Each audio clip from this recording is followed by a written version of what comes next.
Welcome back to the Gallowgateshots YouTube channel. My name is Matthew, and thank you for being here for a very, very, very long overdue episode of Beyond the Lines. It's the show where we get an opposition supporter's view when it comes to previewing Newcastle's next game. And this Saturday at 3 o'clock, Newcastle travel to Craven Cottage for the first time in a couple of seasons as they play newly promoted Fulham. And here to help me preview this one, I'm joined by a very special guest. You'll see him travelling up and down the country supporting Fulham, travelling all over the place supporting England, and also doing a bit with the Glasgow Rangers as well. He is a representative of the Fulhamish podcast. It is Mr. Dom Betts, ladies and gentlemen. How are you doing, sir? Very good, mate. Just got back from Italy and getting back to Premier League matters until the World Cup in about 6-7 weeks' time. We did have a little bit of a chat before we pressed record. Obviously, you go all over following England. Much hope for this weird World Cup in the winter.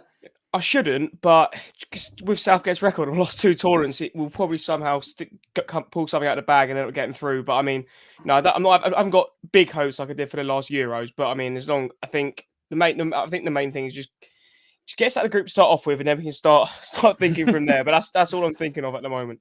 It's a tough old group. I mean, plenty of banana skins. Even Iran are playing good football, but them fixtures against Wales and the USA are pretty tricky fixtures. Yeah, they're 2 teams who definitely going to want to beat us as well. So it's they're going to make some very interesting fixtures. Thankfully, not like a game where there's sort of nothing in between the 2 group stage teams. Like if you're playing like a Czech Republic or Switzerland or something. At least there is some animosity between the sort of 2 fans, even though it is sort of friendly rivalry. Well, it should make for good watching, and we're all looking forward to it, I guess. But you're here to talk about Fulham.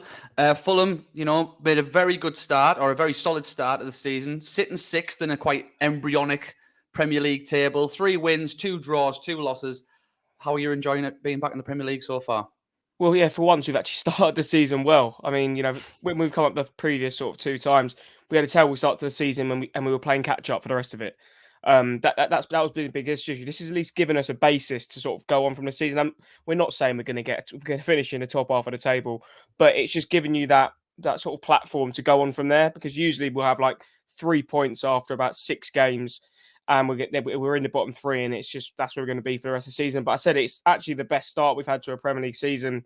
Even when we were sort of comfortably finishing mid-table, we wouldn't start the season well. I think it's our best start of the season since 08-09, when we finished 7th. Wow.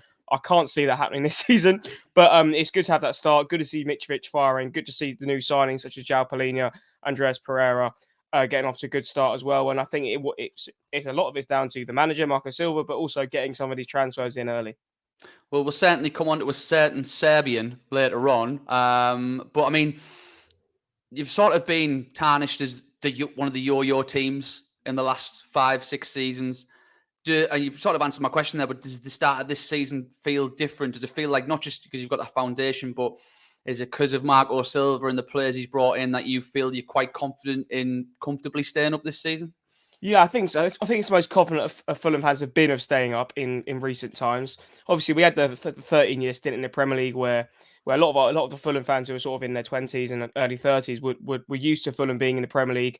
And we haven't really been a yo-yo team really in our entire existence until the last 5 years. I've been at the bottom of the Football League or been in the Championship or the top division. So yeah, we're hoping this is finally the end of the period and we sort of build on from this. Sort of what, you've seen what Brighton have done. We've seen what Crystal Palace have done. Obviously, we see what Leicester did. Obviously, they won the title, but I mean, staying in the Premier League for a sustained period of time. And that's what we need to do, really. We've got the financial backing. We're in a lovely area of the country where we can attract players.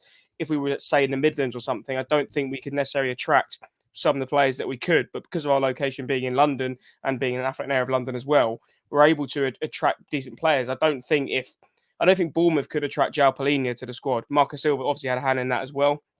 But yeah, I think things just do seem different. There seems to be a bit more organisation this time round, where last couple of times there hasn't seemed to have been that. I think, we sort of, in the opening games, we've sort of been sent down to earth a lot of the time, and that's hit the confidence. But when you're getting a draw against Liverpool on the opening day, that just sets you up for a good start to the season, and we sort of continue that on. The only 2 defeats have come away to Arsenal and away to Spurs. So obviously, 2 of the teams who are looking to finish in the top 4 and even in their teams and fans' eyes, maybe even push for the title. So yeah, I really do think this start of the season, it does feel different, and it is just great to have that sort of platform to build on for the rest of the season. It certainly is. I mean, yeah, 3 wins, 2 draws. It's really nothing to be sniffed at. Whoever you've got them against, you've obviously beat the likes of Brighton, who've made another solid start. Who we were happy to get a point with against at the Amex. Before we move on to the game and particular players, obviously you've mentioned Fulham, the area, the attraction of the players. You've obviously got that new stand getting built. The project's there, but I mean, Dom, I'm a self-confessed fan of professional wrestling, the beautiful art of professional wrestling. Obviously, you've got Shahid Khan as your owner and a certain Mr. Tony Khan as your vice president and director of like football and football relations and all that stuff. I've seen a couple of tweets in the past. He's obviously got his fingers in a lot of pies. Jacksonville Jaguars, he's got his AEW wrestling. As a loyal fan to Fulham and being part of the fan base that you are, like, do you ever feel like his attentions are normally elsewhere and Fulham's an afterthought, or do you feel like he still really has Fulham best interest of Fulham is at the forefront of his mind? I said Tony Khan's always a weird one to Fulham fans. I think he massively just splits opinion. You either, well, I wouldn't say split. You either don't mind him or you massively dislike him. I personally think, and I don't know if it's true, but I just feel like he had less to do with this transfer window. There's a lot more signings because in previous windows, I think he and his recruitment team have been, we'll sign this player, this player, this player. But I think under Marco Silva, he's a lot more say in the transfers. I think he's definitely taken a back view in the last transfer window. He's still going to have a part to play, obviously, but I don't think it's been as influential, especially as how much work he's doing with AEW. So, but Shahid Khan, his dad, I think I can't complain. They've put money into the club. You can't say they haven't invested. It's just, I think putting Tony Khan in charge of it, and then a lot of the things he was in charge, he wasn't making necessarily the right decisions. But I think because he's got so many fingers in so many pies now, I think he's maybe taking a backseat view and he's allowing the people who are based in London, like our CEOs and our directors and head analysts, head recruiters, to allow to do the business. And I think taking that backward step, but still doing his role, I think has sort of been the best blend. And I think that's why this start of the season has been so much better than usual.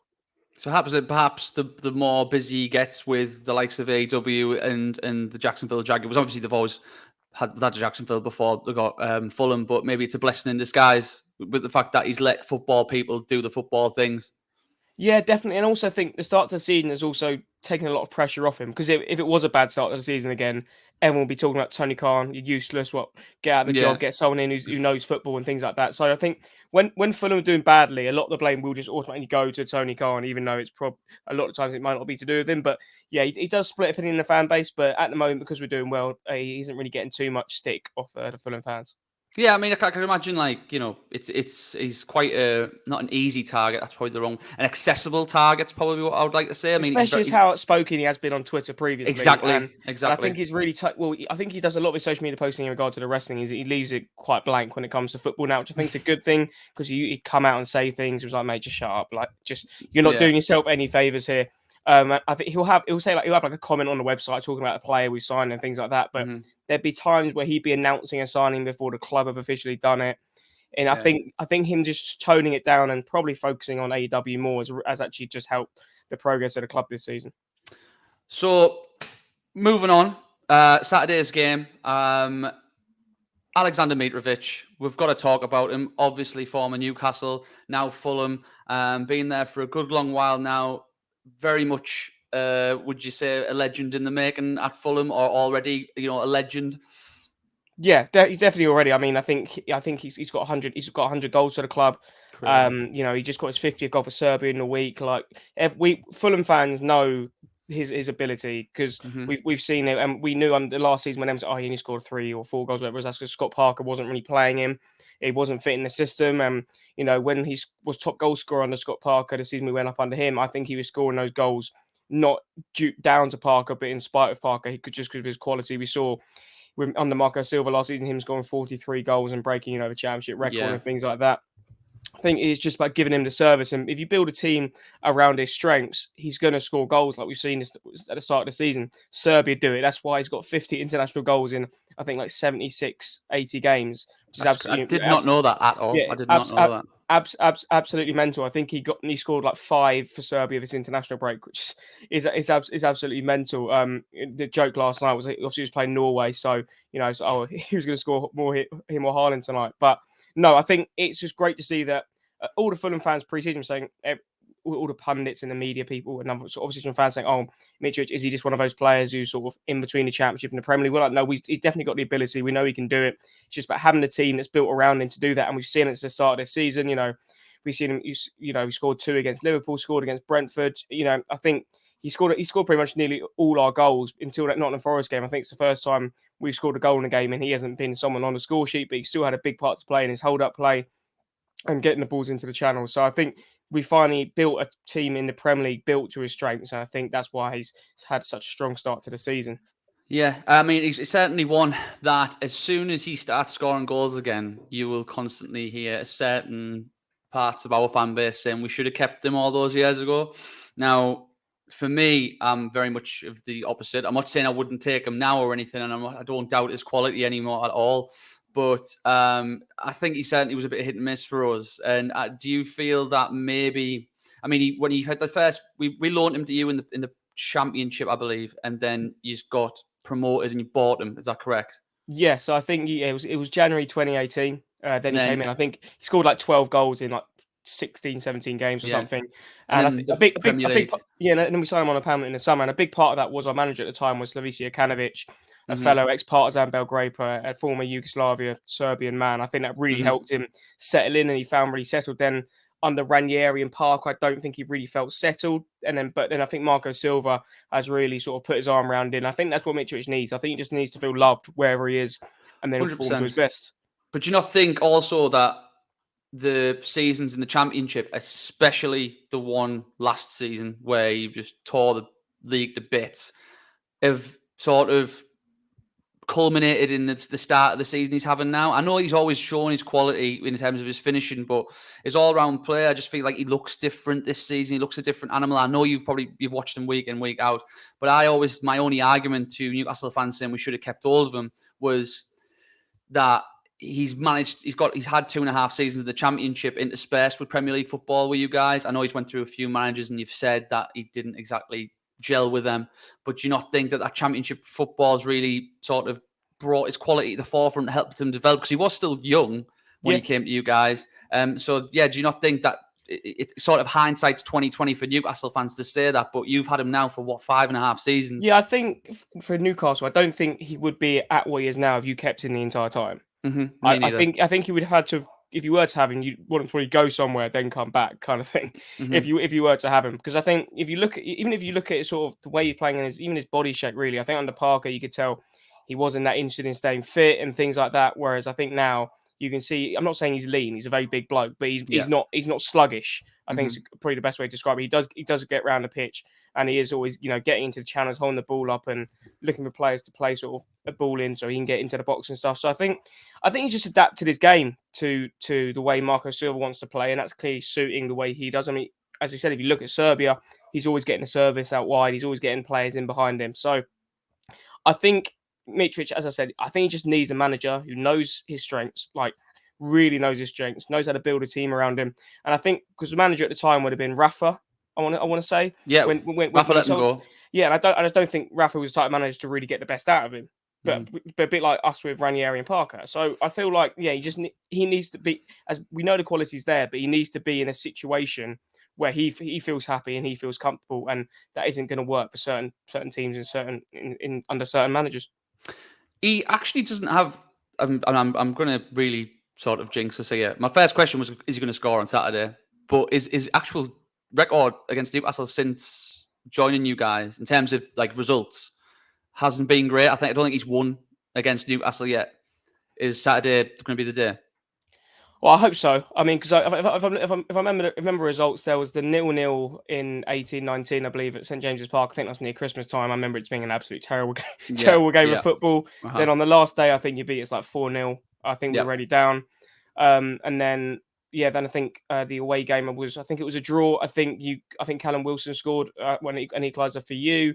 And then I think you battered us at home again the last time. I think it was 2-0. I think. I said I know there haven't been good results, but I'm hoping it changes because if you're looking at the two teams at the moment, we're weirdly enough the form team going into this game, and Mitrovic on, especially after the international break he's had, he's going to be wanting to break the duck, and we finally made Craven Cottage sort of more of a fortress again, like we had it in sort of the early 2010s really. So Yeah, I'm hoping he can get on the score sheet. I think he'll want to score against Newcastle, just sort of get that monkey off his back. Yeah. Just I don't think he wants to beat Newcastle like that. I just think he wants to get that goal against his former team and things like that, really. So I'm hoping it is going to be the final time he gets on it, because, our record against Newcastle in recent seasons, while we've been sort of going up and down to the Premier League Championship, hasn't been great, especially at Craven Cottage. I think we've probably actually been getting the better results St James's Park. So hopefully, I remember a few big wins against Newcastle back in the Premier League. I remember a weird 5-2, I think, where you were leading at half time. Yeah, that was the season we finished fifth, funny enough. That was like when we had the Ben Arthurs and the Denver Bars of the world, and we were winning. Yeah, Guthrie scored an absolute worldie, and then I think Clint Dempsey did he score a hat-trick? Yeah, I think Clint Dempsey got a second-half hat-trick, because at half-time we were like, this is terrible, and then we sort of turned on in the second half. But yeah, I'm not saying we're going to win 5-2, but I think, considering our home record this season, I'm beaten at the moment still. So yeah, hopefully we can continue that run going into Saturday. I'm certainly not looking forward to it, but I very rarely look forward to Newcastle games anyway. But one player that's just popped into my head, and I don't know if he's played that much for you guys. I know he assisted one Mitrovic goal, is Kevin Mbabu. He was a player, obviously, former Newcastle. Again, another one that Rafa let go when we went down. Whether or not he wanted to leave, because he did end up going back to his native Switzerland before signing for Wolfsburg and now Fulham. He did play quite well, played in the Champions League. Have you seen much of him, Dom? Have you liked what you saw? I said it's only been bit parts. I think the assist you're talking about was the winner against Brentford, so he's going to go down one for just doing that. But he came on away to Spurs and he had a bit of a mare, but that's because I think Anthony Robinson got injured and he was put on the left hand side, and he was clearly couldn't use his left foot, so he was getting completely dominated down that side. So we haven't really seen too much of him. I think he played in the League Cup, lost to Crawley, but everyone played about 1 out of 10 in that game, so it's not really much to go for. We haven't seen too much of him, but that's because our other right back, Kenny Tete, has had a great start to the season, and we haven't needed to use Mbabu yet. But he's had a few substitute appearances coming on, but yeah, we haven't seen too much of him yet. He had that poor game against Spurs, but I said that's probably the worst we played all season, that game anyway. So I think, yeah, he did a great whip into the box from Dimitric header. So hopefully, I don't see him as a starter for us. I see him as someone we can bring on for Tete if he needs to, because Tete's is a sort of player who's been around the Netherlands squad the last few years. So we haven't seen too much of him, but we needed a backup right back, and I'm not against the idea of having him as a backup option. I wouldn't really have him as our starter though. Fair play. I mean, he's a player that I would have had back at Newcastle, to be honest. I've sort of just one of those players that you've seen every now and then on a Tuesday, Wednesday night in the Champions League, whether that be for young boys or you've seen him play for Wolfsburg or play for the Swiss nationals team. But I'll be definitely keeping a keen eye on how his progression is at Fulham. Moving on to the game then. How do you see it going? I mean, what's your thoughts? I know you've said you're the form team going into it. Fulham, Craven Cottage is a bit more of a fortress now. But from the outside looking in, from a Fulham fan's perspective, what's your thoughts on Newcastle?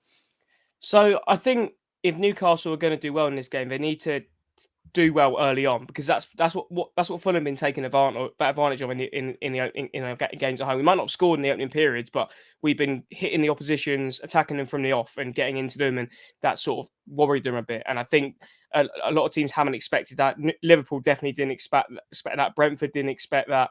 It wasn't quite the same against Brighton, but especially those Brentford and Liverpool games, we were straight at the teams from the off. So I think Newcastle can't have a sluggish start, because they could find themselves, 1, even 2 goals down if we really hit our stride, like we did against Brentford in the opening sort of half an hour of the game when we were 2-0 up already. So I think it really is about how Newcastle approach the game in the opening half an hour. If you can take us into half time 0-0, for example, I think then you guys could definitely hit us in the second half, and because you always seem to have this lull sort of last sort of 10 minutes going into half time, and then the first 10 minutes after. And I think if you can then sort of attack us from there, and if you get an early goal, because we've only come from behind to win a game once all season, and that was the game against Forest last week, where we put 3 past them in 5 minutes. And it's also Nottingham Forest, who I feel like aren't the best defensively. I conceded 6 goals to us. And that's the second time they've done that this season, wasn't it? So Bournemouth as well. Bournemouth, they were 2-0 up and lost 3-2. Arsenal 1-0 up and ended up losing 3-2 in the end. So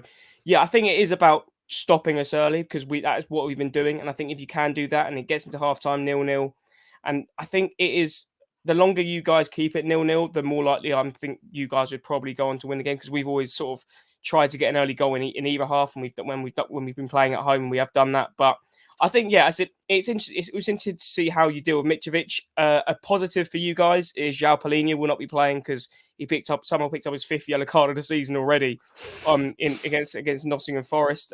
So he's probably been our best midfielder of the season, sitting right in front of the back four. So if you can dominate the midfield, you're going to have a good chance. It's going to be a midfield three. You probably haven't played together in the Premier League this season so far. So if you can win the midfield battle, I'm not sure what the situation is with all your injuries at the moment, but it's topsy-turvy, yeah.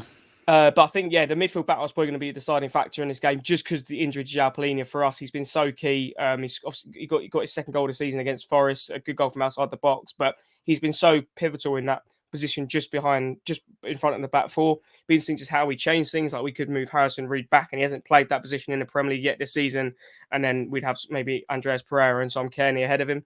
So, yeah, I think the midfield battle is going to be the key in this game, just because it's going to be a bit different for us. But then with your injuries, it's going to be, you don't know who's been playing in midfield for you guys either. I think the latest news, it was crazy. As soon as the international break started, there was our record signing, Isak. He won't be playing. He's picked up a knock, going to be out for a couple of weeks. Then there was rumours Guimaraes it hurt himself again after just coming back. But apparently them fears have been allayed. He's going to hopefully start. So you'll probably see him, Willock and Joe Linton in the midfield. But, the likes of, say, Maximin, I think you'll just see him start on the bench. And I think there's a good chance Callum Wilson's going to start, which is welcome news given that apparently Chris Wood picked up a rib injury. I know he hasn't been firing them in for Newcastle, but you want square pegs and square holes. And to have Isak and Chris Wood go down, it was just classic international break syndrome. But I mean, it happens with most clubs. So, but I think hopefully we've got most of our squad together. In terms of you defence-wise, I mean, you've conceded a few goals. I mean, you've kept a couple of clean sheets. I think you kept one away at Wolves. But are you happy with the defence side of things, or do you think you're quite susceptible? I think we are. You're able to get us at the back. Our issue in previous seasons is we haven't been able to put the ball in at the other side. Mm-hmm. But we've been able to do that this season. So we're not a team who's going to play out for a 0-0. Like I can guarantee there's always going to be goals in games when it comes to Fulham. Like we don't look like a team who's going to keep clean sheets, because if you look at our defence, there isn't anyone apart from Leno and goal. There isn't anyone new from the Championship season. You know, the main back five, including the keeper, has been Kenny Tete at right back, who we had last season. Tosin and Ream at the back. Ream's actually probably been the better centre half of the two, and everyone's sort of worried about him because in previous seasons he's looked out of his depth. How long's he been there, Dom? So Tim Ream signed for us, I think, in sort of 2015, 2016-ish times. And then he's been there forever. He's American, isn't he? American guy. Yeah, American. Yeah, he's late 30s, but he played left back against Forest somehow, and we saw him keeping the ball in the corner in the last sort of 5 minutes. I was like, what am I watching? But so we have looked successful at the back, especially Tosin. Even though we thought Tosin would be the better centre half. But yeah, that's been we had Anthony Robinson. I assume he'll be back fit for the game, because I don't think he travelled away with the American team for the international break. So then Leno and goal has been a great signing. Obviously, everyone knows what Leno's quality Good is. signing, yeah. He's definitely a top 10 Premier League goalkeeper. So he's been solid in net, keeping us in a lot of games as well. Obviously, defensive wise, we did sign Issa Diop from West Ham, but he's only had sort of bit parts to play. He came on as a substitute in a few games because the back four has been fine. Yes, we conceded a few goals, but I don't think Issa Diop would have necessarily stopped a lot of that. So I think it is, putting our defence under pressure, really, forcing them into making mistakes as opposed to try to create chances. I think that our defence is susceptible to, getting in behind our fullbacks maybe, or pressuring, tossing, or Tim Ream when they're on the ball. I think it is our defence is there to be got at, and that's why I do think most of our games this season will be high scoring, because yes, we can score. We've got players who can put the ball in the back of the net. Obviously, Mitrovic. We're going to have Harry Wilson coming back into the team soon. So yeah, I think it's going to be a high scoring game, but it's going to be basically one. But I still think it's going to be one lost by that midfield battle, just because the teams are going to have different midfields to what they would like to and what they've been used to this season. I mean, speaking about Tim Ream, one of my favourite memories. Well, I say favourite memories. It was a bittersweet moment. It was when Joe and you guys beat us 3-1, and he took the ball off Sessegnon. For a hat-trick, 16-year-old Ryan Sessegnon, half empty St James's Park. I think even the people who were left thought, well, it's pretty cool. We're going to see a 16-year-old left back score a hat-trick. I say pretty cool. I mean, I'd rather it didn't happen. But Tim Ream takes the ball off him. I think he put it wide. Yeah, we were at the away, and it's the other side of the pitch, and we see someone picking the ball up. We're like, Who's that? Is that Tim Ream picking up the ball to take the penalty off the 6-year-old Ryan Sessegnon, who's on a hat trick? And then even after that, I was like, surely there's like another attacking player on the pitch. I don't know if it was like they didn't want a 16-year-old to score a hat trick. I had no idea what was going on, but yeah, that game was one of my favourite actually domestic away games I've probably done with Fulham, because at the time, you guys were top of the table. We were sort of getting into our stride, getting into sort of our push for the playoffs. But we weren't like in the top 6, I don't think, at the time. If not, we were just outside. Hammered us. Tom Kearney had the game of his life. Yeah, scored an absolute screamer. Then Sessegnon scores 2. Then I think it was Darryl Murphy put the ball in. Scored a lovely goal. Scored a lovely goal. Yeah, the edge of the box and spun round. Great goal. But I remember that, and I was like, what's going on here? But hopefully it's not the same on Saturday. But that's what I'm gonna have to pressure you for, mate. What is your prediction? I know you've said it's going to be won and lost in the midfield. And depending on how you start and how we deal with you, and if we can maybe press you, we get some joy, which we are trying to do under Eddie Howe. Well, what's your good feeling? What you're going for in terms of the score prediction? So I've been thinking about this actually quite a lot, sort of over the international break, because it's weird because the start of the season so far has been great, but we haven't really had any pressure. And we have this sort of run of games now. We're like, actually, looking at these games, we can probably looking to get some points here. So, I mean, I don't think we'll win the game. I think it will be a draw. I'm going to go with a 2-2. I think it will be a score draw, especially the amount of games you guys have drawn this season. I think draw matches. But I don't think it's beyond us winning the game. I just think, especially with, I think you guys now sort of need to kick on between now and the World Cup, because especially as you've only won one game all season. So, but I do think it's going to be another draw, and that's probably not what Newcastle fans want. But I think a 2-2 a high scoring draw is what I'll go with. Well, you've read my mind, because that's exactly what I'm going to go for. It's a funny old one, Dom, because at the end of the day, it depends how you look at it. There's been a couple of games now, Bournemouth at home 1-1 and Palace at home 0-0. Had our chances to win it in both. Didn't play particularly well, but then the other performances, we've played good to very well. The City 3-3, going away to Brighton and keeping a clean sheet when we didn't play particularly well, but we were defensively very good. Nick Pope was great. Rescuing a point at Wolves. I don't want to go through every single game, but it feels like even some of the draws had the credits. And I mean, we kind of got robbed away at Liverpool, the 2-1, but played very well. So I see us playing again, playing well, but we're up against a very informed team, who are playing good football. You've got the likes of Alexander Mitrovic. And like you've just said, I think we're not similar, but I think we're going to score goals and you're going to score goals, but we're both, we're going to concede. So I think it's going to be 2-2 as well. Again, I pray we can get our first win, but I think you can make sort of points for either side winning it. It's just because of that, I think it'll cancel each other out, and I think we'll see what happens. I think if we score the first goal, like you said, we have a chance. I think that's the only way we're really going to get 3 points is scoring first. If not, it'll be a case of a rescue job to try and get a point again. Yeah, I think you're right. I think one thing that Marco Silva's done really good at Fulham is we've become really good at seeing out games. We don't really concede too many late winners or late equalisers against us. So I think, as you said, if you are to get a good result in this game, I think you going ahead first and going into that sort of last third of the game in the lead is what's very important. Because if we are, like, say, 2-1 up going into the last 5 minutes, yes, Fulham fans are going to be nervous, but not nervous who've been under previous managers. Like, against Brighton and against Forest, for example, I wasn't really that nervous that we were going to concede late on, because we have been so good at seeing out games. So, I think, especially if you want to get the 3 points, I think getting that first goal will be vitally important. Well, you had here first, 2-2. It's going to be 2-2. Hopefully, I'm wrong, but Dom, thank you very much for coming on, mate. All the best in your travels. Obviously, we might speak again after the winter. Are you going to Qatar? I am going to Qatar. I obviously don't know how long I'm going for yet, because whoever waits till England gets knocked out. But well, hopefully you're there for the maximum amount of time. I hope you're there for a long time. But just safe travels. All the best. I'm sure you might bump into some Geordie boys over there. So yeah, have a good time. Cheers for coming on, and take care of yourself. Been a pleasure, mate. To everyone else, thank you very much for watching this long overdue episode of Beyond the Lines. There's going to be more and more as the season goes on. Maybe not one every week, but I'm going to be trying my best to get these pushed out as much as I can. Please like the video, share the video, comment down below what you think is going to happen this Saturday. And as always, if you haven't already, subscribe to the Gallowgateshots YouTube channel.